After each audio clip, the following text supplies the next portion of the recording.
Hai semua. Okey, hari ni saya nak cerita sikit. Specialnya kereta ni, kalau korang boleh tengok, ini adalah Myvi. Tapi apa yang lain daripada Myvi yang biasa? Okey, Myvi ni customer kita request untuk pasang gear up punya body kit. So apa yang dia akan dapat? So boleh tengok kat sini, kita start dengan belakang dulu lah. Boleh tengok kat sini, ini ace spoiler. Nampak? Apa yang dapat? Dia dapat satu spoiler lah.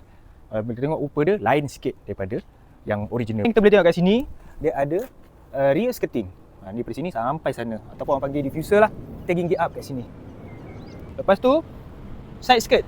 Side skirt dia lain sikit daripada original. Ini pun gear up punya lah, dapat sekali. Okey, ni kita nak tunjuk dia punya main features lah untuk body kit gear up Myvi yang paling best, yang paling cantik, yang paling garang ni bahagian depan. Okey, boleh tengok kat sini.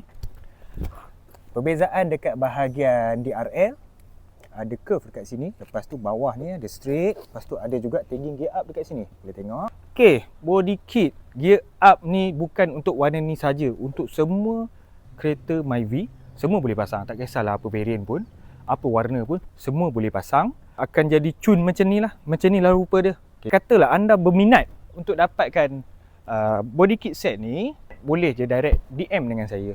So boleh settlekan semua, insyaAllah. Bye.